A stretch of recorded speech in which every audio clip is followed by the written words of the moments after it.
Okay. So, yeah, I just want to go through maybe the first part of last week's lab just very quickly. Okay, the solution to last week's lab is up on the Git repository. But just to talk a little bit about variables and that thing that I should have explained a little bit better in the class, and that's how to kind of make numbers have values and change values that are in numbers. So we'll just go void setup and then void draw. So we'll make our little framework for a processing sketch. Now, just to show you, I guess most of you figured this out, but what we were trying to do is so that you'd be able to set the size of the screen to something like 500, 500 like that. And then I want my circle centered at the center of the screen, and I want everything calculated relative to the size of the screen. You want another zero there? Yeah. Oh yeah, cool. Thank you. So I want everything centered in the center of the screen and relative to the size of the screen, so that if I change the size of that to be 1000 by 1000, I still get the same shape drawn, but it's just drawn maybe a little bit, it's stretched, all right? So I want it to stretch face. So first thing I might want to do is declare some variables. Now, I did briefly talk about this last week, but just to talk about what this actually means when you declare a variable. So, you know, when I declare a variable, I give the variable 2 and then optionally 3 things. And a variable is just like you think about it as a box or a storage area, or anywhere you have a number in your program, you can replace it with a variable. And that variable is called a variable because its value can vary. Right? So one frame it could have a value of 10, the next frame it could have a value of 11. And that's how you implement things like animation and movement. So when we declare a variable, we say a couple of things. We first of all give the variable a type. And the types that we have in processing, in Java, C# and everything else, what's a float type variable? Decimal point. Huh? Decimal point. So it's a decimal point, yeah? So let's just go float. What other types have we got? Int, Boolean. It's called a Boolean in processing, it's called a bool in C#. And anything else? You have a string. Does it have an uppercase S or a lowercase? It has an uppercase S. In C#, is it an uppercase or a lowercase? In C# it's lowercase, in Java it's uppercase. You got a string. So you give it a name, you give it a type, then what's the next thing you give it? The name. You give it a name there. So you go float, for example, CX. Maybe we'll make that for center X and then center Y. And then you can optionally assign it an initial value there. So you can go CX equals 10 or CX equals 20. Now, remembering how our processing sketches work, right? If I give values at this point in my processing sketch, if I go something like this, float CX, comma CY, so I've declared both of these variables, and let's initialize them. I can go width divided by 2, or width multiplied by 0.5f, and then CY multiplied by H multiplied by, CY equals height multiplied by 0.5f. Now, why won't this code work? The F. So first of all, the F, the purpose of the F is to tell the processing environment that this is a floating point number. If you don't have the F there, it will treat it as what's called a double precision number. It's the same as a floating point number, it just takes up twice the amount of memory. So when you go float CX, what it'll do is copy this double precision number into a floating point number. When you put the F there, it's good practice to do this when you're writing code, because it forces the processing program to treat this as a floating point number. So you're taking one floating point number and assigning it to another one. But anyway, back to our question, why won't that code work? Because it has to be negative. Oh yeah, but why? What will the value of CX be? The width is... The width value is not initialized. So at the moment, if I try to start drawing my code here, I would discover that it draws it at the position 0, 0. If I was to do something with CX and CY. And the reason why is because width and height, built-in variables in processing, again, trying to understand what's happening here. What happens here is the program comes in, these variables get created and initialized. That's the first thing that happens. The next thing that happens is the setup method gets executed.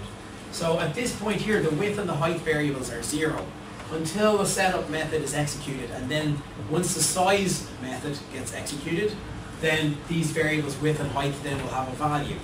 So at this point, they don't have a value. After this line of code is executed, they will have a value of the width and height of the screen. Is that okay? So if I put my code here, these will just have the values of 0. So better to put that initializing code up here. You can separate the declaration into a different thing. So basically just put a semicolon or comma there, and then take this code up to here, and just go cx, go cy, and then we can go cx. Cx equals the width divided by 2, or let's do multiply by,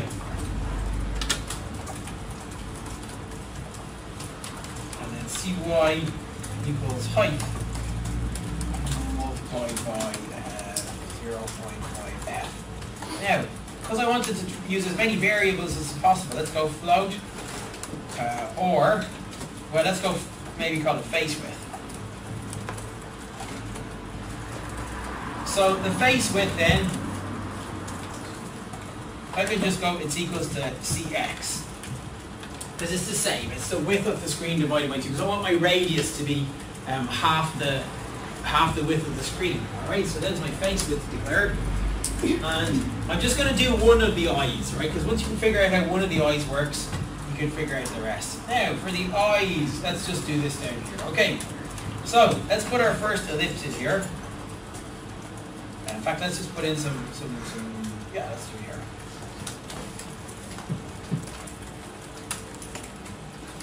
Background 0, and then we can do stroke 255 for a white outline. And then we can go ellipse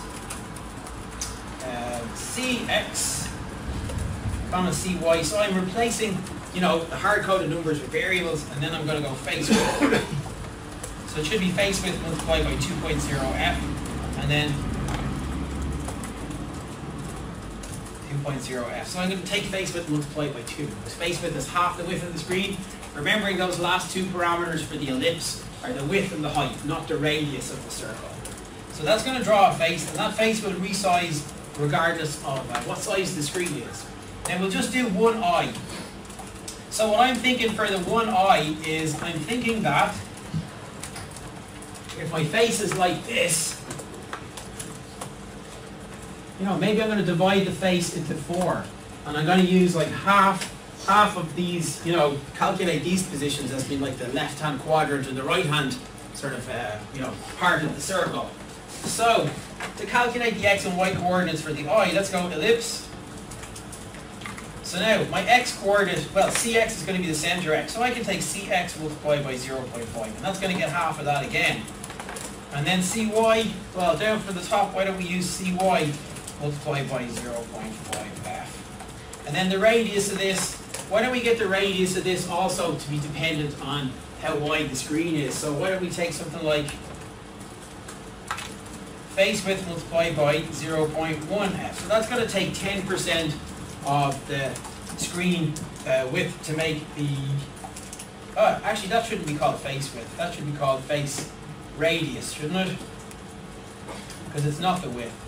It's actually the radius. You know what I mean? It's the diameter as opposed to the width. There we go. Okay, that's kind of as much as I wanted to show you. The rest of the solution for this is up on the Git repository. That's face radius, face radius. And then I will get on to, you know, get into more detail about how these things work. What's the problem? CY. Oh yeah. I'm missing.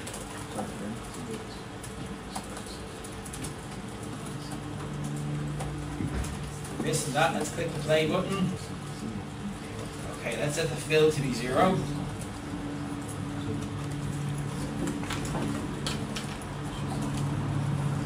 Alright. So what I wanted to show you here is now the x and y coordinates for this eye are calculated as opposed to hard-coded, and as is the radius or the diameter that I'm using to draw that. So if I change my sketch size so that, you know, I basically make it, say, 50 by 50 instead of 500 by 500, everything gets scaled appropriately. So now I have a small face with a small eye, but you can see that it's just a scaled up or scaled down version of the big face because I've calculated everything proportionally rather than by hard coding all of those numbers. So on you go with this exercise. This was really the first part of last week's lab. Is that okay with everybody? I'll put the code up for a second and I'll just let you take a look at it. If there's anything you don't understand in the code, will you just take a minute to just have a look through it now and tell me if there's anything you don't understand. And then I'll kind of move on and talk about these variables. But go through it line by line. Make sure you understand, you know, where things are declared, how things are being calculated, what all the different symbols mean. At this early stage, it's quite important that you understand what every line of the program does. What's CX and CY? Like, why did you name it CX? It's shorthand for center X and center Y. Yeah. That's the only reason. What does it mean by multiply by 2.0f? Let's take your question first. Yeah. What does it mean by like 2? Yeah. What is it? What's it mean by multiply by 2.0f? Yeah. So multiply by 2.0f. Okay, so I take the face radius. I first of all calculate the face radius as being half the width of the screen. Okay, or sorry, half the width of the screen. So when I multiply it by 2, this parameter here for ellipse takes the width as opposed to the radius of the ellipse. So I have to take the radius and multiply it by 2 again. You know, if I was to just use face radius by itself, I would get a face which is of radius, which is 500 width as opposed to 250 width. 250 width as opposed to 500 width. You got it, Chad. So I multiply by 2. Yeah. And the 2.0f means that this is a floating point number. This is a floating point number. So I'm multiplying two floating point numbers together. Now, what was your question? And then I'll get to your question. Yeah. Yeah. So which numbers in particular? Yeah. Okay, so should I go through this program one last time or one more time, just quickly? Yeah. Okay. So, okay, everybody. Okay, so what we're doing here is the aim of this exercise was to make the face scale so that it always fits the width of the screen. Okay, the width of the screen could be 500, it could be 200. If it's 200, then I want to draw my face size. You know, if the width of the screen is 200, then the radius is going to be 100 because it will be half of the width. Does that make sense? So what I'm doing here is the first thing I'm doing for CX and CY is I'm calculating where the center of the screen is. The center of the screen is going to be the width of the screen multiplied by a half and the height of the screen multiplied by a half. So that's why I'm doing that there. So if you take your screen resolution and say that it's 500 by 500, the center point of that screen is going to be 250, isn't it? That's the coordinate of the center of the screen. So that's why I'm going width multiplied by 0.5f and height multiplied by 0.5f. And that's what I'm using as the two parameters for the ellipse for drawing the outside of the face. Does that make sense now? Yeah. Alright, that's what the CX and CY are. Face radius, well, okay, so if it's centered at 250, and the width of the screen is 500, well then the radius, or the width of the ellipse is going to be 500, because it's going to fit the screen. The screen is 500 across, and I want the width of the ellipse then to be 500, so it fills the whole screen. Does that make sense to everybody? Does that make sense? So, what I'm doing here is going face radius equals CX. What's CX? CX is the width multiplied by a half. So that's just half the width of the screen. So then when I come down here to actually use it for the ellipse method takes these two parameters here, and these must be the width and height of the ellipse you want to draw, not the radius of the ellipse. So if you have the radius value, you have to multiply it by 2 to get the width. The diameter is the radius, you know, the diameter is twice the radius. So that's why I'm using face radius multiplied by 2, face radius multiplied by 2 there. Is that okay with everybody? Yeah. And then the last bit here is this last ellipse, right? So this is the bit that draws the left eye. The first thing I'm going to do here is I have this value for CX, which is the center of the screen, so this is 250. I then multiply it by a half again, so I get now 125. So this is saying move over 125 units to draw the left eye. And that 125 units, that's a quarter of the screen, if you think about it, because I've already halved the screen and I half it again. So that's where I get multiplied by 0.5 here.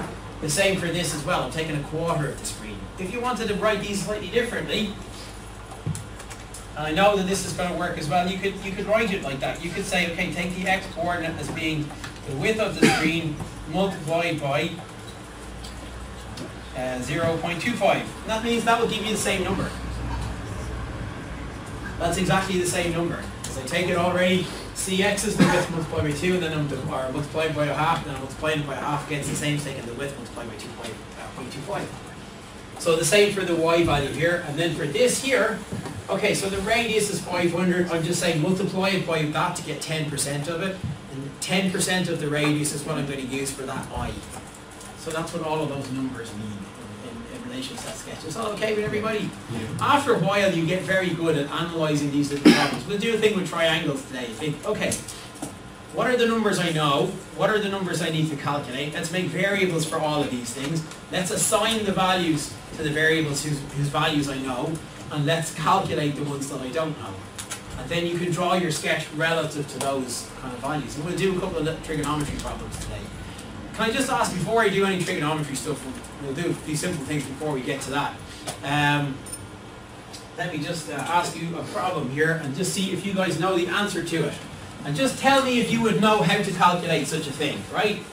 Let's imagine that we have a building, and let's imagine there is somebody down here, and this person is at a known distance from the building. Let's say this person is 200 meters from the building, and this person has some little thing here for calculating angles, and they realize that they are, we'll say 35 degrees is the angle, and then they can have a telescope, for example, right? And they're looking at somebody at the top of this building here.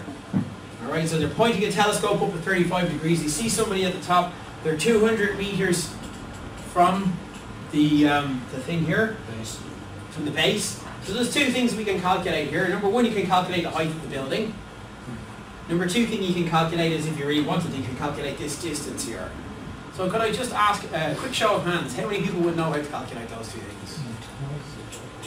It doesn't matter, it's not a thing. How would you do it? Just a quick... It's the right angle triangle, so you can use sine perfect. So sine and cosine you can use to calculate. Now I'm trying to embarrass or show anybody up here, but how many people would not know how to solve this? And it's cool, I'll explain. Okay, it's great. So I'll give you a couple of little trigonometry tricks that you can use, right? And you can impress people then. If you're in a nightclub on Saturday night, I find it's really good. You're going to chat somebody up and just say, hey, come here. I can calculate the height. You see that guy over there? I know how to do that. Sine and cosine. And down. Yeah. Sure. Why did you put in the capital radius? Great question. Okay, why did I put in the capital R for radius? And that's an awesome question. Can anyone tell me? Yeah, it's a thing called camel case in programming. I haven't explained it to you. That's my fault that I haven't explained it, right? When we're naming variables, the first thing we know about naming variables, in fact, you guys need to take out a pen or write this down. When we're naming variables, there's a few rules. And the rules actually are interesting because they're different in C#. They're slightly different. It won't affect your program. You can call your variables almost anything you want. First of all, calling variables things like A and O and B and single letters, good or bad? Bad. Generally considered bad, but when you're an awesome programmer like me, sometimes it's okay. It's shorthand. If you're doing mathy kind of stuff, I find one letter variable names, for stuff like opposite and adjacent and cosine and stuff like that are okay. Save you a bit of typing. But the kind of rule of thumb is your variables should be long and descriptive. Okay, particularly when you're learning program, first of all. It's good to have long variable names. Next thing, can you just use any old characters to declare variables? What can you use then to name your variables? What are the rules? You have to start with a letter. Okay, so here's a really important rule. Number one, you've got to start with a letter. Okay?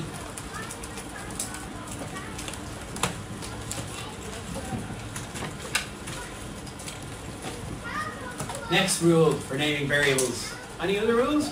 Lowercase. What's that? Does that have to be lowercase? It can be lowercase or uppercase if you want, but the rule in Java is that variables are always start with a lowercase. In Java, which is this processing framework that we're learning. Okay, so start with a lowercase.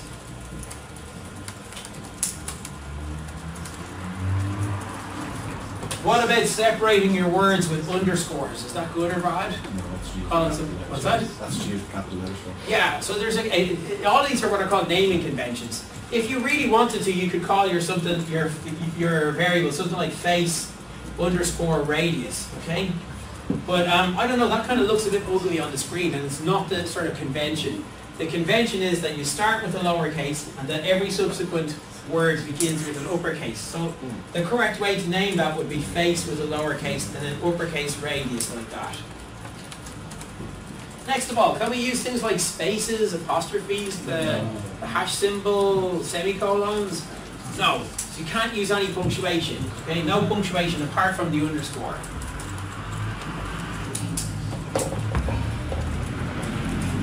And then the last rule is no spaces in the variable names as well. You can't have any numbers, can you? What's that? Are you able to have any numbers at all? Yeah, you can have numbers so long as it doesn't start with it. Yeah. So long as it doesn't start with it. Alright, so that's pretty much it in terms of declaring variables. You know, those rules, if you remember them, you won't go wrong. So I'm going to write some nonsensy kind of programs now to show you what happens with variables as the program is running. And I'm going to delete this bit of code here, if that's okay with everybody.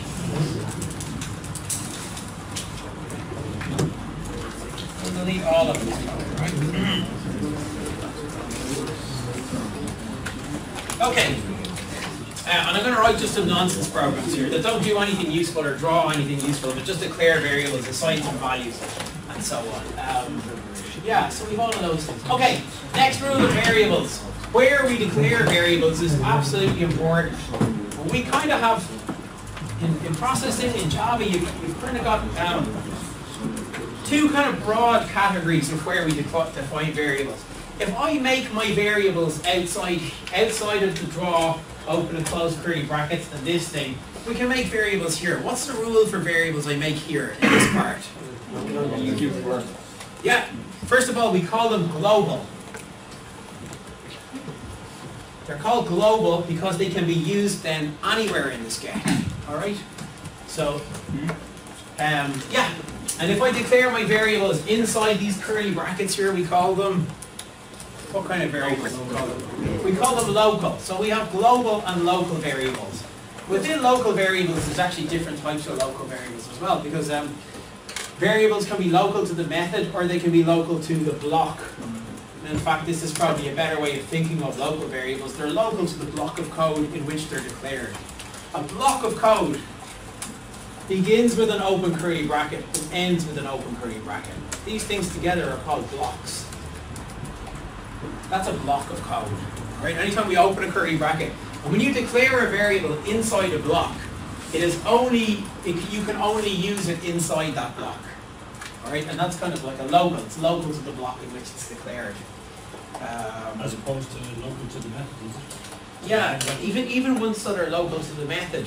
To the main method, Well, exactly. Just to be exact. Yeah, sure. If I declared one in here, say to the draw method, I could use it inside the draw method, and I could also use it inside any blocks that are inside the draw method. So if I had a draw method here, and I have my variables here, and inside here I had an if statement, I can still use that variable because it's contained within the enclosing block. Yeah. There is a couple of problems. You know, what if I had a variable here and a variable here with the same name? Are they the same variable? Can I use them? I don't know. Let's see. We'll make some then, okay? Let's make a global variable, and let's just call this float f. A terrible name for a variable, but in this context it's okay, because we're just learning. It's just a float f, right? What would happen if I went float f there?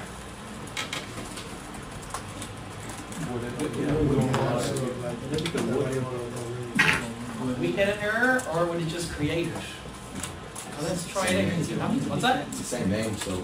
Yeah, sure. First thing, yeah, well, let's just try it and see what happens, right? Let's just compile the program. Let's run the sketch and see if it'll let me do it.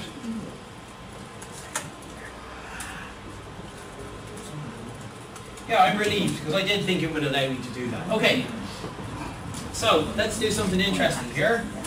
Let's go float f equals 10, and let's do this f here is equals to 9. The second semicolon. Oh, sure, I'll get rid of that now, yeah. Okay, what's this an example of? What's going to get printed out? The 9. The 9 will get printed out, okay? So we can figure out why that the 9s get printed. Just looking at it, it kind of looks more likely that the 9 is going to get printed out. What happens to this one here? Different values uses. It's the first thing that gets checked out, then it gets overwritten when flow f9 equals 9. Sure. If I can show you methods, because we can make methods and we can call methods as well. Let me show you this. This is something we won't get to for a few weeks, so don't worry about it. Let's just call this test.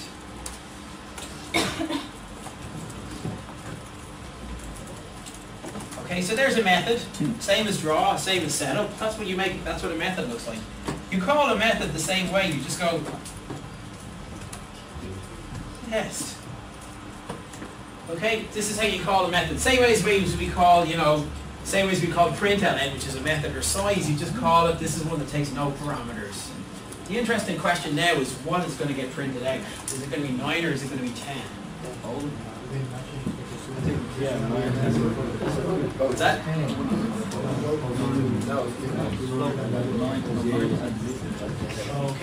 Okay, tell me again, we think we're going to get an error for... Oh, but we didn't get an error. It boiled. We're on okay. You can try it. I think if it should run okay. Oh, really? Yeah, mine one just ran. The same as before. yeah, both. Yeah. Okay, let me maybe make it a little bit clearer. If I comment that one out there, what value for f is going to get printed out? 10 or 9? Okay, how many people say 9? How many people say 10? Yeah, good. Okay, so the majority of people are going to get this, right? The answer is 10. The reason why is because this method here is going to use whichever version of f is in scope at the time. And the version of f that's in scope at the time is this one. It's the global one. So 10 is going to get printed out. As far as this method is concerned, this version of f does not exist. It's not aware of variables that are declared inside these curly brackets here, okay? Now, the next question is then, why does it let me make two variables with the same name? What's going to happen to that other one? Well, clearly the other one is still around, otherwise this would not work. Both variables are around, and this is an example of something in programming. If anyone can think of the name, it's called variable. What happens? This variable gets created, but I can no longer use this one, so this variable is, good guess, that is a term, but it's not in this context, it's hidden. The value of this variable f is hidden inside this method here. I can't use that variable. There are sort of, in Java and in C#, there are ways around that, but let's not get too deep about it. For now, let's assume that this is something you probably don't want to do because it will make your program harder to read. And you might figure out, where's that value coming from? Where's that number 9 or 10 coming from, okay? So yeah. So why, the next question, why have the global variable in the first place? Yeah, why have the global variable? Great question. The reason why we have it is because sometimes I want to give a variable a value here, and every time I draw it, I wanted to remember its value from one draw call to the next. So if I just had a local variable, the variable would get recreated every draw call. You see? Because the variable will get created, assign the value of 9, I would do some work, then the next time I come in, the variable gets created and assign the value of 9. It won't remember what its value was from the previous one, so it needs to be created out of the method. Does that make sense? Or you're creating a different value. Yeah, sure. I know, this is not a good example for that. But say, for example, I got rid of this thing here. This is why we have global variables, Yeah.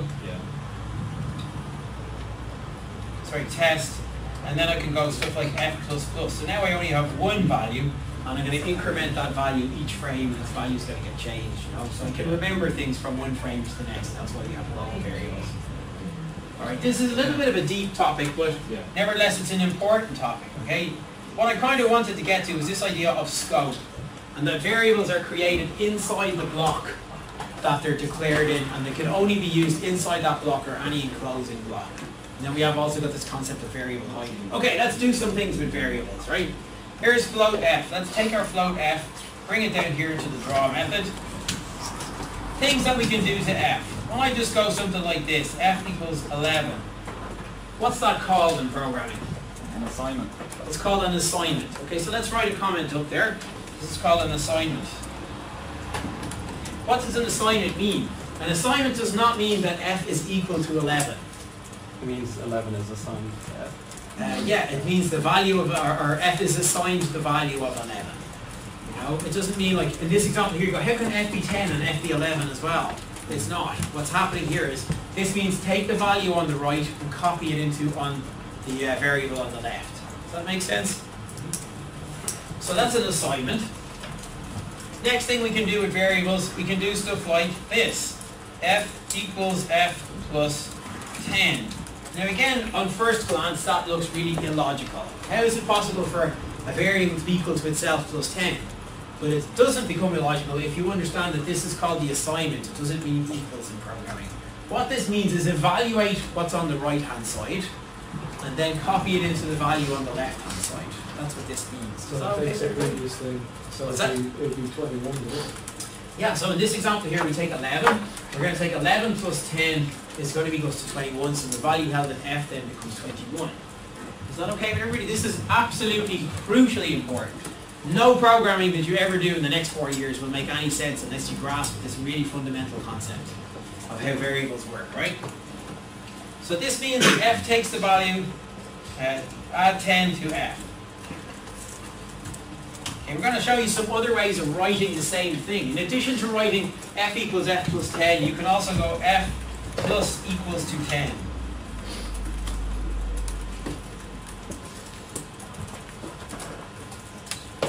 So this means exactly the same as the previous line, and you might see this very occasionally in programs, but more than likely you're likely to see, if you want to add something to another variable, just modifying itself, this is what you're more likely to see, this form here. It's like Why? it's relative to it or something. What's that? It's like it's Yeah, equal to it's 10, relative to it, itself. Yeah, so this is basically saying just add 10 to f. Take the old value of f, add 10 to it, and then you get the new value of f. Okay, so these last two lines mean the same thing. You can also do this, f plus plus, and this is a special way of just saying add 1 to f. And it's so common that we want to add 1 to numbers in programs that they've, you know, it's actually a special operator. The plus plus operator means add 1 to f. Okay? You know, on the previous line here, the 2 lines remain the same. Yeah. Is there a thing that you could go to certain companies and maybe work for certain companies so they have that? Yes, exactly. Yeah, yeah. It's what's called a naming convention. But I think more than likely people would write it like that. That's the sort of more standard way to do it. Yeah. Running f plus plus, if you're using that, would that not add 1 to f each frame, so each Yeah. 60 is seconds away? Yeah, not in this example because I'm just assigning f to be the value of 10. So every frame, this will always have the same value for f. But if I had declared it as a global, that's exactly what would happen. So this line here just means add 1 to f. And it's so standard that we need to add 1 to things that it's part of the language. So looking at that example there, what would happen if I printed out f at the end there? Error right now. Why? Sorry. Oh, Yeah. F plus equals 10. There's no closing. Oh yeah, cool. That's spotted. Here's another thing.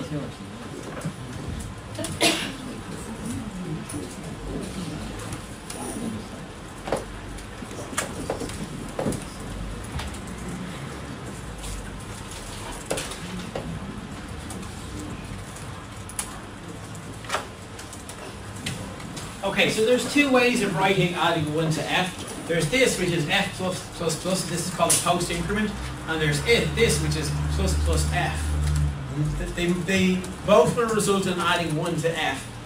And 99% of the times, it doesn't make any difference which one you use. However, you can actually use the output of the pre-increment and the post-increment operator to assign a value. I'm going to show you how these work, right? Let's do pre-increment first.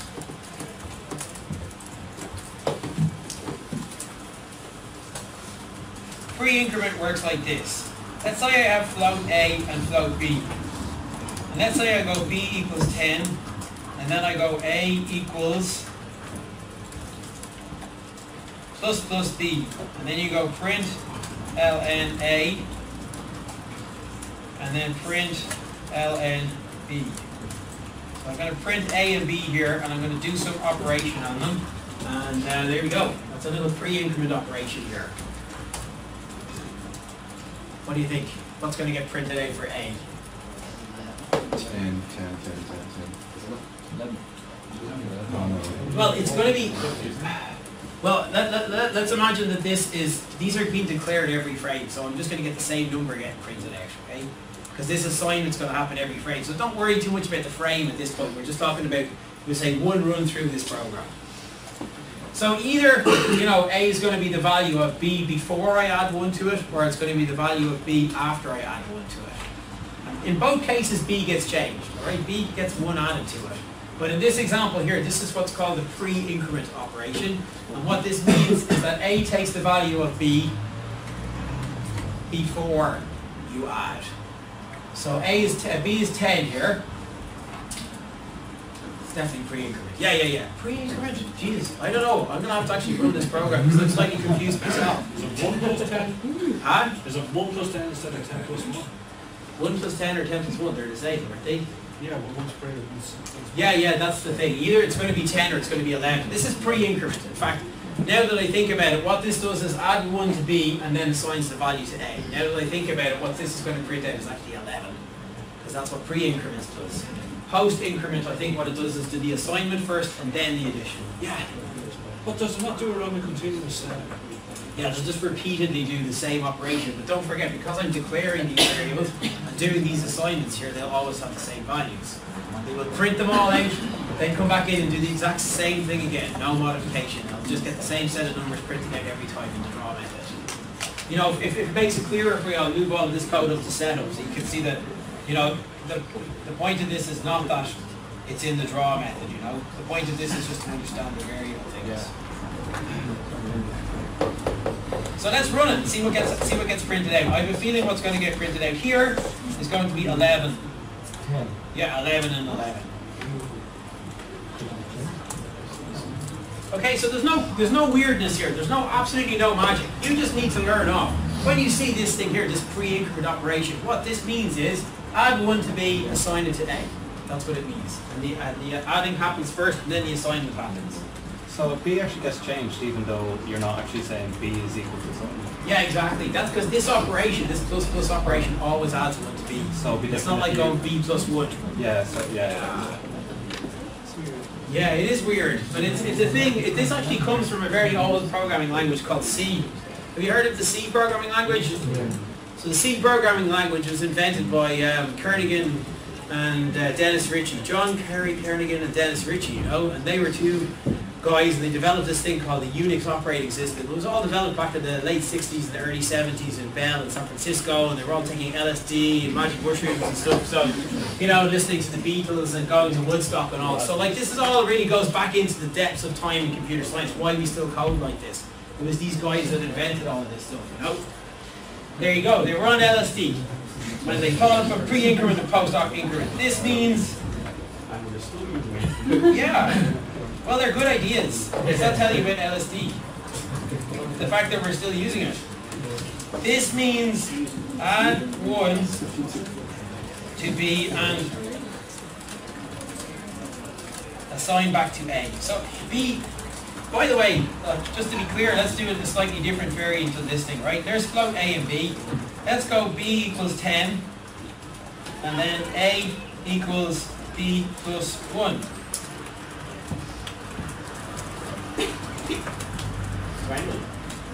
Okay, looking at this little example here, what's going to get printed out here? 11 and 10. Yeah, 11 and either 10 or 11. Have a look. So the big question here is, does B get modified when I go B plus 1? No. So B has its own value. What happens here is that B has got the value of 10. I add 1 to it, 11, but that's just temporary. So it just takes the value on the right-hand side, copies it onto the left-hand side.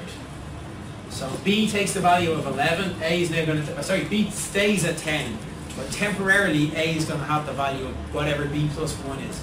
So this does not involve any modification to B. Just A gets modified by this. That's why it's different from the first one. Now, unfortunately, guys, you just got to learn this stuff, and then over time and practice, you just know it. It'll just be in your blood. But it might look like a little bit of stuff that you got to learn at the start. But this is how programming works.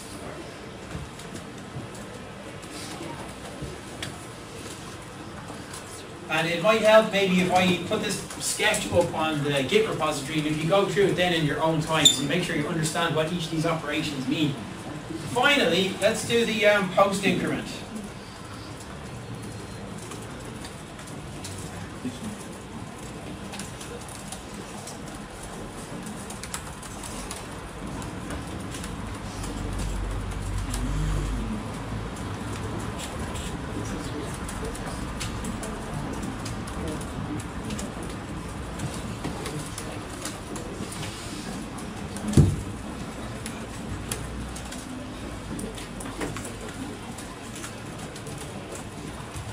Okay, this is called post increment, right? And this is the slightly, you know, the other side of this, the flip side of this. This is called the pre-increment operation. Again, I find this a really handy thing if you're in a nightclub and you're just trying to impress people, the difference between pre and post increment in processing. Let's try it out, right? Okay, so then you go A equals B plus plus. So what we're doing here is we are assigning B to A and then adding 1 to B. And that's the difference between pre and post increment, okay? So they're the same kind of operation, it's just the order in which things happen is determined by whether the plus plus is in front of or behind the variable on the other side. Is that okay with everybody? Okay, let's talk about other things, right?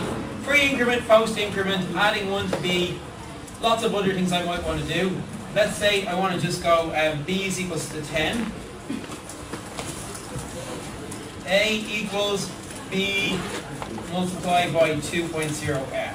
Okay, so the new value in A is going to be 20. So everybody knows that this symbol here, the asterisk symbol, means multiplied by. Awesome. Okay. You can also go stuff like A multiplied by equals to B. Same way we can do plus equals to, you can also do multiply by equals to. So remembering up above we looked at plus equals, and that means take the old value and add something to it. A multiplied by equals to B takes the old value of A and multiplies it by B. So looking at this sequence here, what's going to be the value that's held in A if I was to print out A there? 240. 200. Oh wait, no. Yeah. So A this time is going to print. Let's think about it. So first of all, B takes the value of 10. A equals B multiplied by 2. So that means that A becomes 20. And then A multiplied by equals to B. Well, B is still 10. So we take 10 multiplied by 20. 200 will get printed out here. Now, if you're not too sure why 200 gets printed out here, take a minute to read over it again. And then if you're still not sure, then ask me. Ask me now. I mean, this is really the ground zero, if you like, of programming. And all of this stuff is the fundamental building blocks, you know, onto which in years to come, when you're building the next VR cool thing with the HoloLens or whatever, you'll remember all of this. Remember we did that pre-increment thing, the post-increment thing with Brian? When you're famous game designers. So this means that this will print out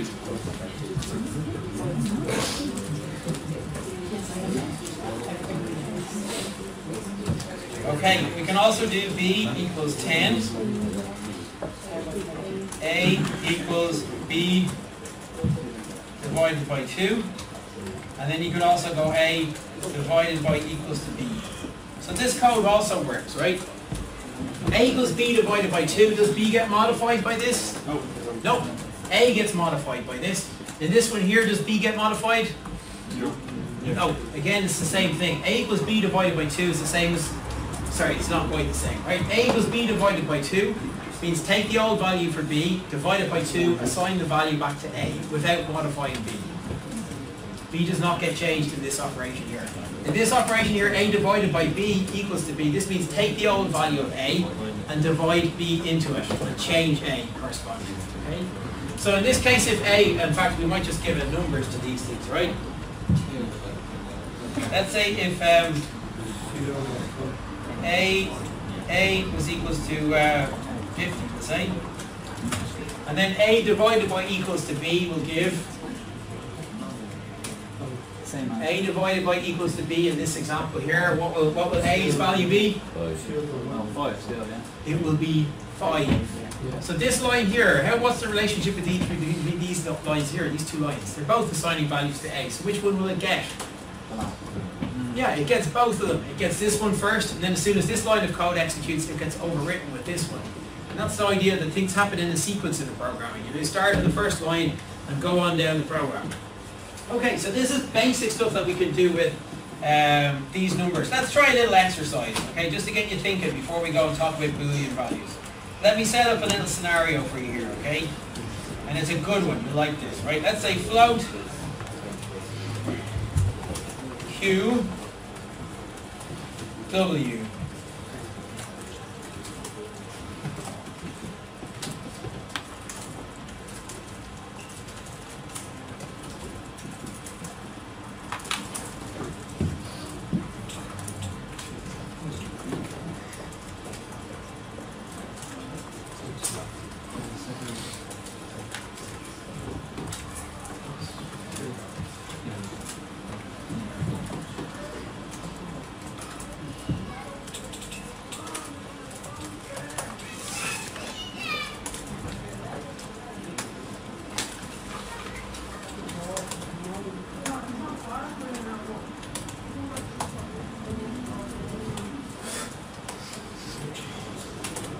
Sure, why don't we add another variable here? Let's add A as well.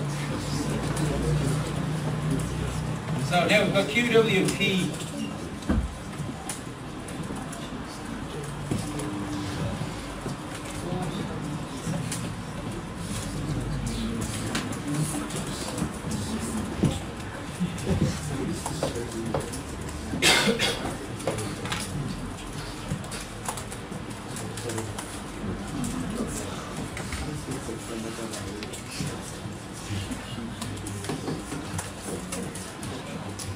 Okay, take a look at that sequence there, and assuming there's no bugs in it, take a couple of minutes by yourself. If you need to help, work out what the final value for P, Q, and W is going to be.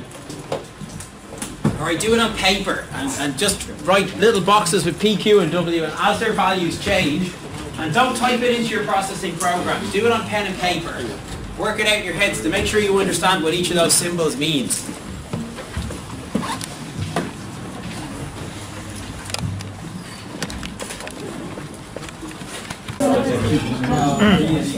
Okay, let's work this out on pen and paper, and then afterwards we'll run the sketch and see if we get the right answer, okay? So we've declared our three variables, Q equals 10, and let's do this line by line. Actually, I'll zoom in a bit there, huh?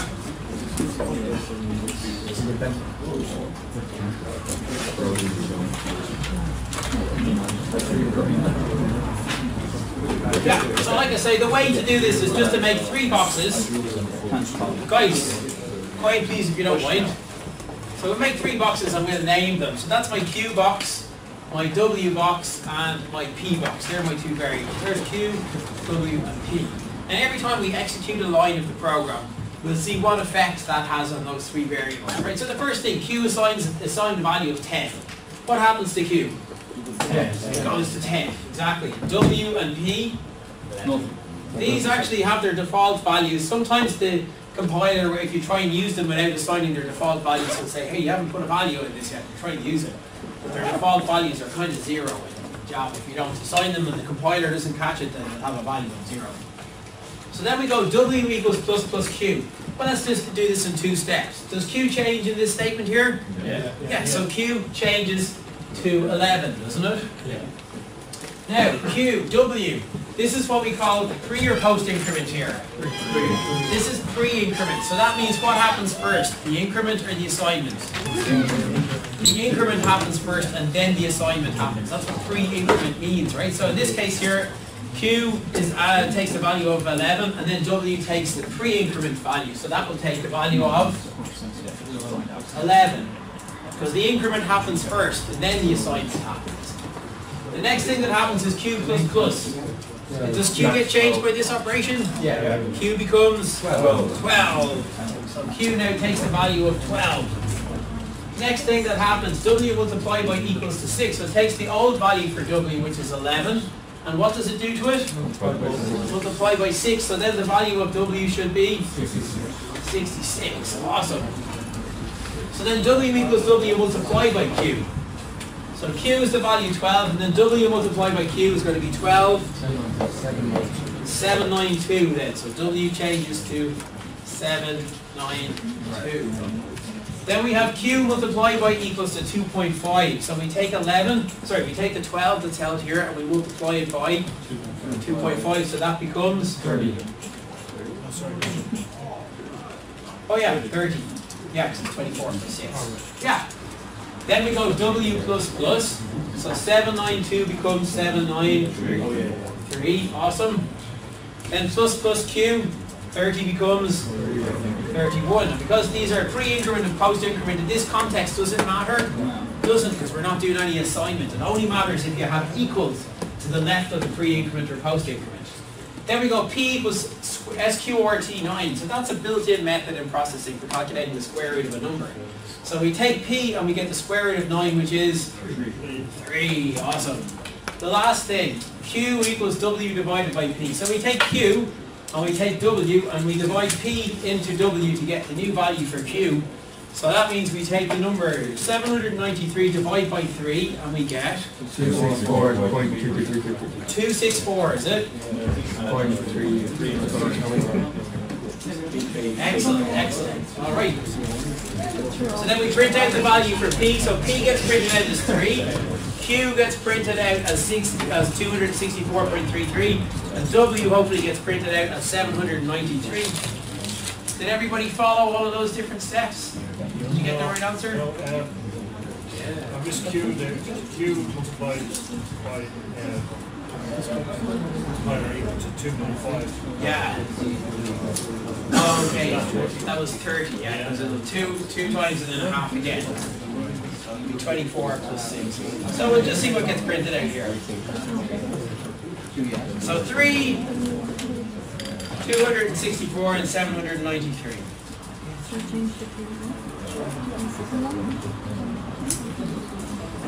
There we go. So we've got 3, 264 and then 793. So this worked okay, didn't it? So now we can do these operations on variables, yeah? Awesome. I'm wondering now, should we try and write a processing sketch to solve that little trigonometry problem? Yes. I think we should. We now have almost all of the tools. There's one other little thing, or maybe 2 other little small things I need to mention before we try and write that sketch. Or I should say before you try and write that sketch.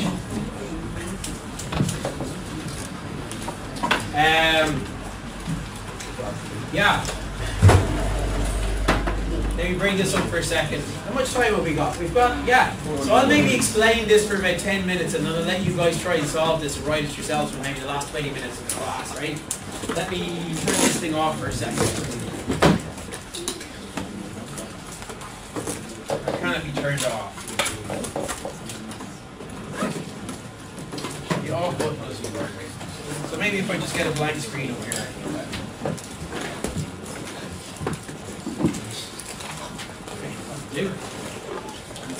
So, everybody remembers, or everyone can identify what this thing is here. Yeah? Oh yeah, so if you don't, take some notes down at this point, right? So we call that a excellent. It's called a right angle triangle because this angle here is 90 degrees. Yeah. How many degrees are there? 360 degrees. The same way there's 12, like, you know, things on a clock face, there are 360 degrees. So we start straight up like this and we go around clockwise. And then we start here and we end up back where we started at 360 degrees. Right? It's a way of measuring angles. When you're measuring angles, you have to decide where is 0. You know, wherever 0 is will determine, you know, where all the other things are, because you're all relative to 0. 0 could be straight up like a clock, or it could be off to the right. It could be any different way. And in this example, we pick 0 as being straight up like a clock, and we count clockwise like this to do our angles, because that's the sort of convention in processing. Looking at this little problem here, we said that this angle here was what, 35 degrees? Yeah. And didn't we count out the distance from here to here?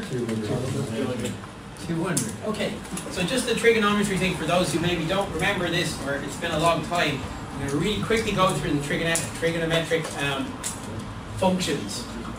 The interesting thing is when we have a little triangle like this, we can name the sides. And we're going to name the sides relative to this angle here. Usually when we're talking about angles, we write a circle with a line through it like that. We call that symbol theta. Right.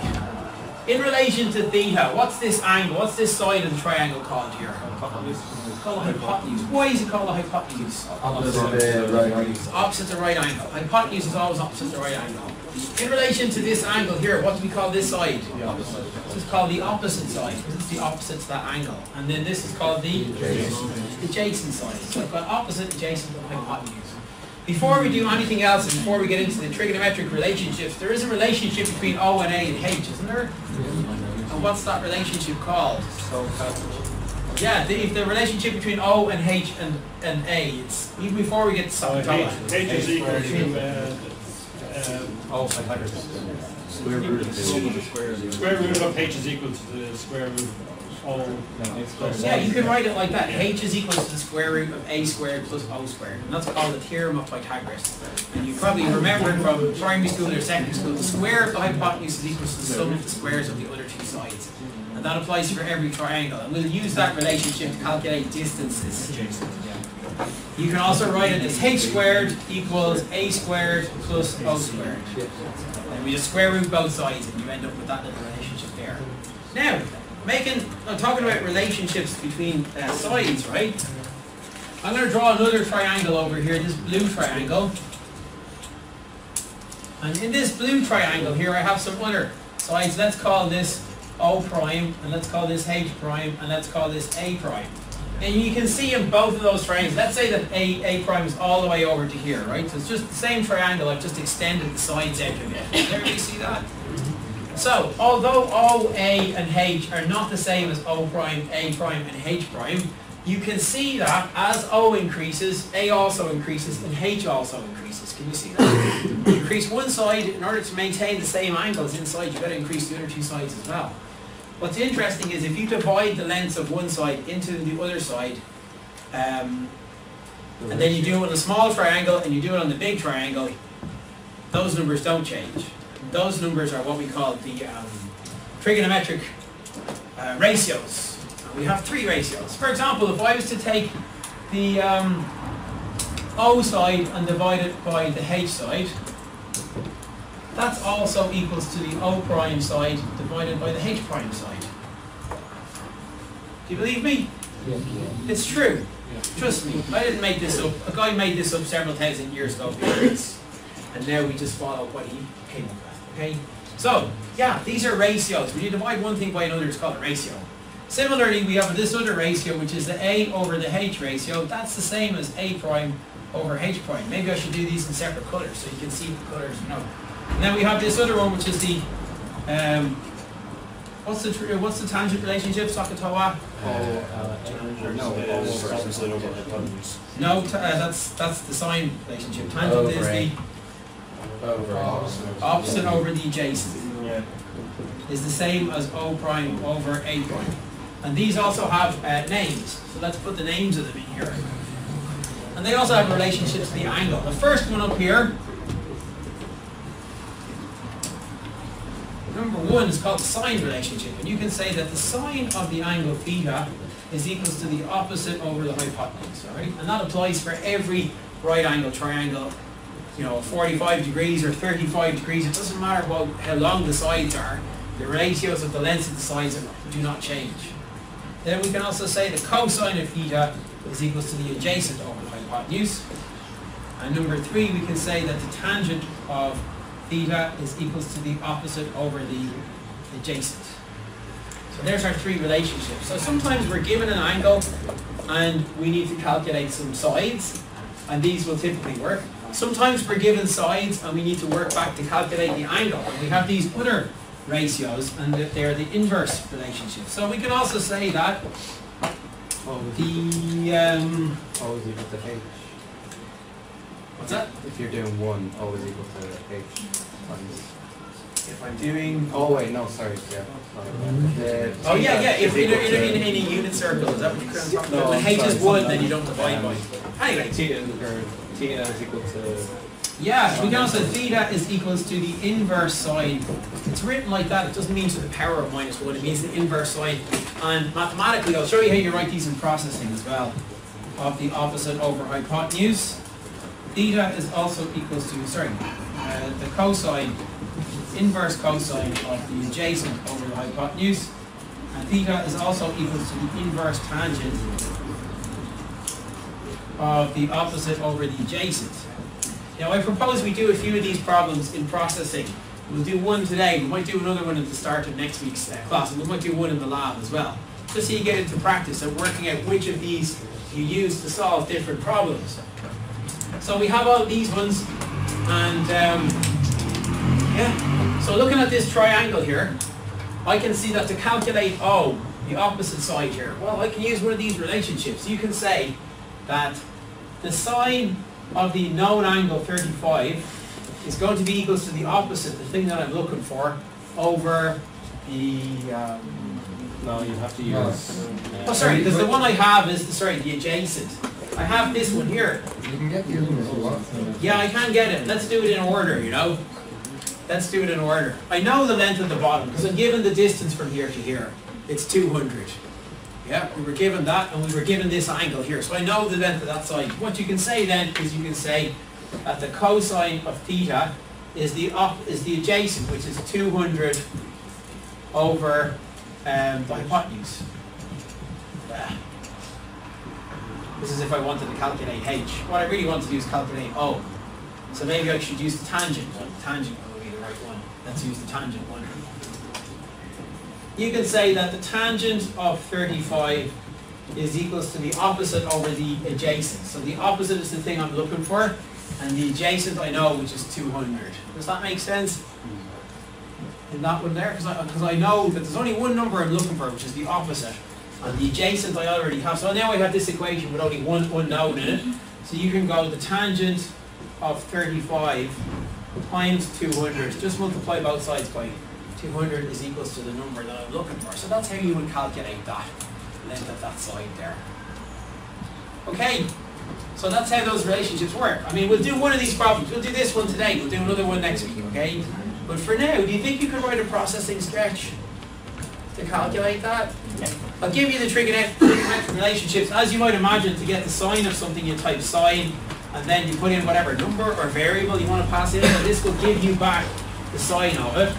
The cosine is the same thing, the tangent is the same thing. If you want to get the inverse sine, inverse cosine, inverse tangent, you type a sine.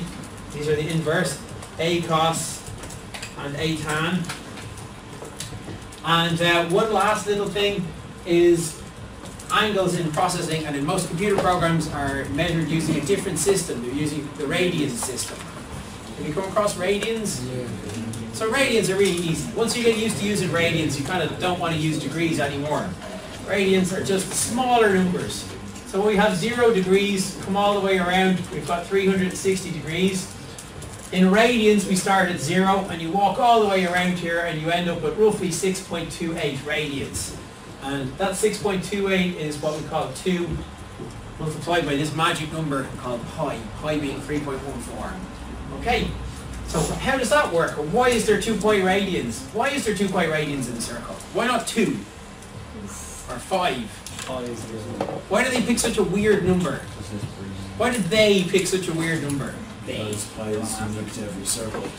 But what does it mean? Why do we just like 5 or 10? Pi is the number of diameters Yeah. that fit in the circle. Absolutely awesome. Gold star for this guy here. What's your name? Ross. Ross. Right. If you pick the diameter of this circle, right? Let's say the diameter of this circle is 1 in this particular circle, right? And then you walk this way, diameter, this way, diameter, this way, diameter, this way, diameter. You'll have roughly, in fact, you'll have roughly 3.14 times the diameter. You'll walk out 3 and 1/4 diameters of the circle. In terms of radius, and why we got 2 pi, let's imagine that this circle was a radius equals to 1. Maybe that's a better one. Yeah, let's say the radius of this circle is equals to 1, right? If you take that radius there, and you start at the very top of the circle and you walk out 1 radius, 2 radians, 3 radians, 4 radians, 5 radians, 6 radians, you'll end up walking out 6 and a bit times the radius. That's why they call them radians, because they're units of the radius. That's what radians mean. Is that okay? Mm-hmm. Anyway, to convert between degrees and radians, how do we convert from degrees to radians? Pi over 180. Yeah, so if it's in degrees, we want to divide by 180 and multiply by pi. Yeah? If we want to do the other way, what do we do? If it's in radians and want to convert it to degrees, we divide by pi and multiply by 360. There's a cool way to do it in processing. You just type degrees, open bracket, you put in the value in radians, and it returns you the value in degrees. Similarly, you can go radians, and you pass in some value in radians, and it will return you the value in degrees like that. Okay? So, what's interesting about how we're going to solve this processing sketch, right? I can give you more or less, or I can just let you try it. But why don't we try and solve this processing sketch? Not just find the answer, but also draw the problem. Right? Let's draw the triangle as part of processing as well. And the B is already Pi is a constant. Yeah, sorry, the last thing, great question. Pi is a constant. You can use the word pi like that, or you can use TWO underscore pi if you want pi. Do you want to try that yourselves? There's the problem. Try and draw the triangle and have your sketch draw the triangle, calculate the answer, and also maybe print the stuff to the screen. To print stuff to the screen, you can use this command, text. And it takes 3 parameters. The first parameter is the message that you want to text, the message that you want to print. And the message, you must delimit it with these symbols here, which we call quotations. So you've got single quotes, double quotes. The next 2 parameters are the x and y coordinates. So you can put numbers, you can put variables. That's where you want to print. And what we want to end up with is a little processing sketch that draws the triangle and then prints stuff like opposite equals blah blah blah, hypotenuse equals blah blah blah, angle. You know, just print some text on the screen so we can see what the problem is going to look like. Okay with everybody? So we can do that now. We all know how to do that. Draw some lines, calculate some numbers. It'll be great. Go for it. We've got 20 minutes, right?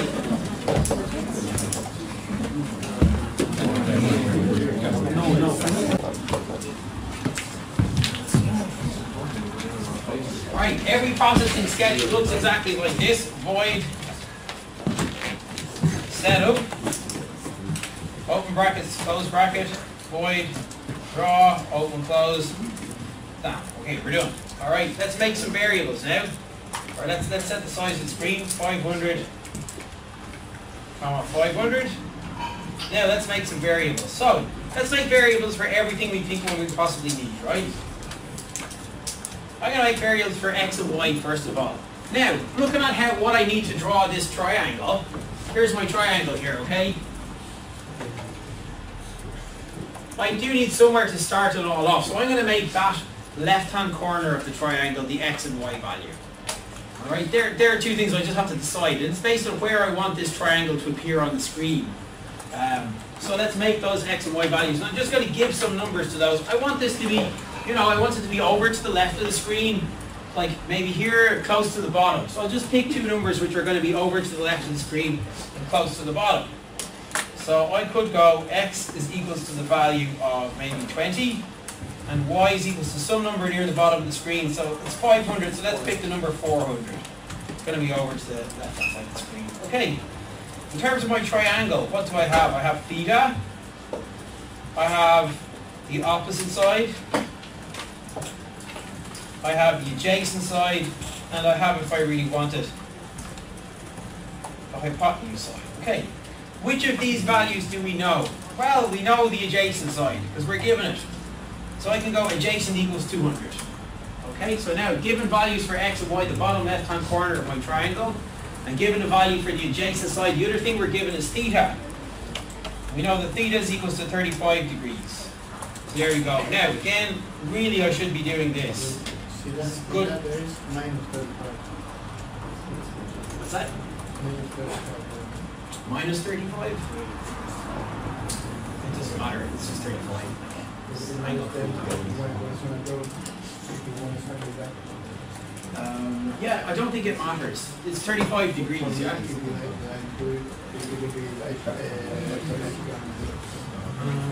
Okay, well tell you what, let me just crack on with this and we'll maybe come back to that in a little while. I don't think in this example, 35 degrees is the angle. That's what we're given, right? So we'll put 35 in. I think it's going to work this way, right? I'll have a look at what you have in a minute. Really, I could say you should be doing 0.0f and the angle is 35. Okay, so there we go, we have those things. Now, what do I need to calculate? The opposite, we said, was equals to the tangent of the value in radians multiplied by the adjacent side. Isn't that what we said the calculation was? Didn't we say it was the tangent of the angle multiplied by the adjacent side? Looking over here, the tangent, to calculate the opposite, the tan 35 multiplied by 200. That's how we worked it out. So that's what that side is, the opposite side. If I really wanted, I could calculate the hypotenuse side in loads of different ways. I could go, I'll tell you what, I'm not going to calculate the hypotenuse now, just because we're in the interest of time. Let's just draw the triangle. So that's kind of all I need to do now, okay?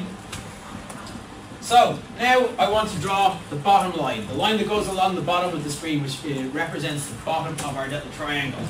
So I did pick those numbers x and y because I know that they start near the bottom of the screen. And then to make the line be of length the adjacent side, we can take x plus the adjacent side. And what about the y? It's going to be y what? Just y. Y, exactly. It's a straight line. Yeah, right. A straight line. So the line at the bottom of the screen has got the same x and y coordinates. You can see the x coordinate here is this.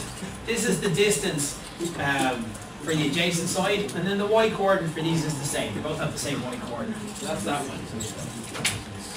Now let's draw the line at the right hand side of the screen. So this is going to be x plus a and down y. Why is that? Because that's the coordinates here. That's x plus the adjacent and down y. Everyone pay attention here, right? And by the way, if I am doing this and at some point you don't understand why is that a, why is that x, then you need to stop me and ask. If you don't stop and ask, you're not making use of all of the huge amount of money that DIT pays me to teach you guys every day. Right? And it's a lot. Trust me, it's a lot. That's my job. Yeah? Why did you say radians 35? So value 35 is in degrees, okay? And there's a method in processing. If you pass radians, open brackets, close brackets, it will convert that number to radians. What's that? Yeah, it should have used theta, of course. Yeah, definitely. Definitely. So the tan sine and cos functions take an angle in radians. So it needs to be converted to radians first. And you're right, of course, I should have written this, radians theta. So we're taking the coordinates there, and the coordinates at the top, well, that'll have the same x coordinates, so that's going to be x plus the adjacent side. And then the y coordinate, because my y goes up, I'm going to take y minus O. So that's going to take, because my y goes up. I know the length of this side here, so the y coordinate is going to be this y minus the length of this side here. So that's going to give me that y minus O bit there. And then the last thing I need to do is hypotenuse line. So this is going to be x and y, and then the top coordinate I figured out was x plus a and y minus O. So there we go, that's the three sides, and then let's put in some text. Brian, can you explain how you found out x plus a was the top coordinate again? Yeah, sure, I'll do that right now, yeah. So the height we figured out was going to be the opposite side. So by the way, plus in this context here, we didn't really talk about it, means append two strings together. So this will actually add 0 or add the value held in O to this string, and then you want to print it at some, so let's just pick some numbers, 10 and down 20. So then it's just going to print it like that, and then we click play, and there we go. And it says the height is 140, is that what we worked it out to be? Yeah. Awesome, okay, so it's printed that out there. Alright. So what's happening here? What's happening here? Right. I'll just explain how I calculated those coordinates. And this is just simple coordinate geometry here, yeah? Can I get a page or something? No, we're nearly, it's time to go, yeah? Yeah, I mean, it's got a movie in the program. So, yeah, sorry for this program. Pictures. Wait. Yeah, okay. How is there images? Yeah, what's there Down halfway. It's trying to bend a square.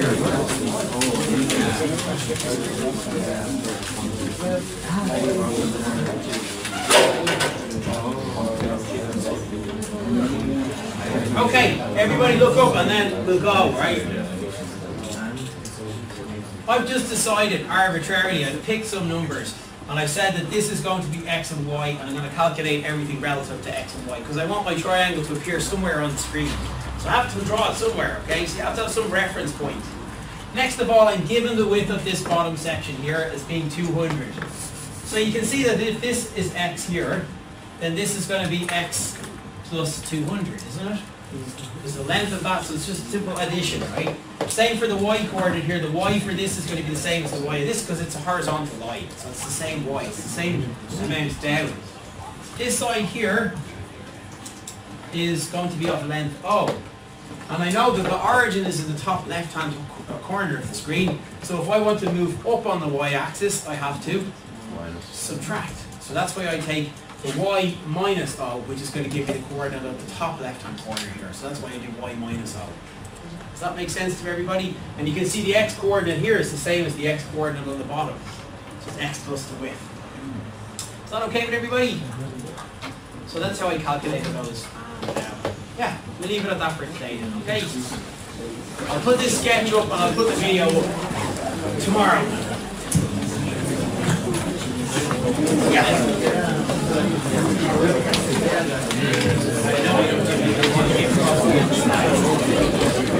It's not fantastic.